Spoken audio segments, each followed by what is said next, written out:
Ça, c'est une clé de sol. Et ça, c'est une portée d'une partition qui va vous permettre de lire la musique. Sur cette portée, vous allez venir placer plusieurs notes. Ces notes, vous allez les lire. Elles font un son et ça va vous permettre de jouer de la musique. Par exemple, ici, on a un Mi. Sur un piano, ça équivaut à ça. Ça, c'était un Mi. Mais si vous voulez lire un Fa, vous allez le placer un petit peu plus haut. Vous allez le placer ici. Pour ceux qui font du piano, plus vous montez sur votre portée, plus vous allez devoir monter sur le clavier. Un exemple, ça, c'est un Do. Si vous montez, ça fait un Ré. Si vous montez, ça fait un Mi, le Mi de tout à l'heure. Et si vous montez encore, ça fait un Fa. Vous pouvez donc faire Do, Ré, Mi, Fa, Sol, La, Si, Do. Maintenant, vous savez comment on place des notes sur une portée. Évidemment, une note est fixe. Ça, c'est un Mi et ça ne bougera pas. Ça sera toujours un Mi. À vrai dire, c'est plutôt pratique parce que comme ça, vous êtes sûr de ne pas vous tromper. Alors évidemment, il y a plusieurs inconvénients qui font qu'on a tous la flemme de lire la musique. Par exemple, je vous ai dit que ça, c'était une clé de Sol, mais ça, c'est une clé de Fa. Donc sur une clé de Sol, ça c'est un Mi. Sur une clé de Fa, c'est un Sol. Déjà, ça se complique. Par contre, les règles sont les mêmes. Ça c'est un Sol, et si vous montez, ça va faire Sol, La, Si, Do, Ré, etc. L'idée pour bien lire la musique, c'est de se définir des notes repères. Là, je vous ai donné le Mi, qui est la note la plus en bas de la portée, mais je pourrais aussi vous donner le Fa, qui est la note la plus élevée. Vous allez sûrement vous dire que je vous ai déjà dit que le Fa était ici tout à l'heure, mais si on réfléchit bien, Mi, Fa, Sol, La, Si, Do, Ré, Mi, Fa. Je vous ai aussi dit que ça, c'était une clé de Sol. Et une clé de Sol, ça se dessine comme ça.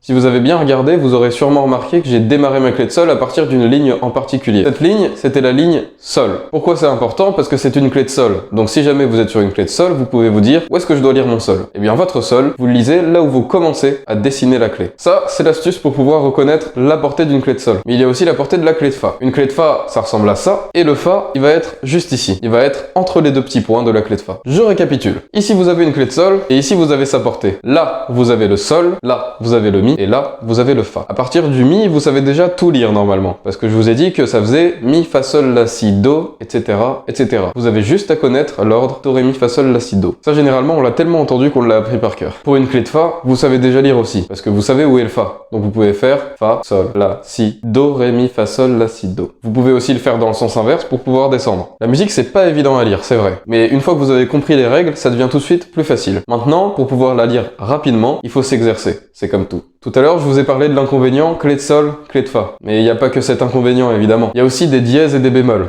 Paniquez pas, c'est pas très compliqué à comprendre. Alors un clavier, je vous l'ai montré tout à l'heure, ça ressemble à ça. Vous avez déjà tous vu un piano. Alors évidemment, sur le piano, on a des notes blanches, mais on a aussi des notes noires. Ces notes noires vont avoir un certain rôle. Ici, vous avez votre Do, et ici, vous avez votre Do dièse. Ça veut dire que vous montez la note d'un demi-ton. Ici, vous avez un Ré, et ici, vous avez un Ré dièse. Ici, vous avez un Mi, et attention, il n'y a pas de note noire entre les deux. Donc si vous montez d'un demi-ton, ici, vous avez un Fa. Vous avez aussi un Mi dièse. Là, vous avez un Fa dièse, etc., etc. Ça, ce sont les dièses, et ça se note comme ça.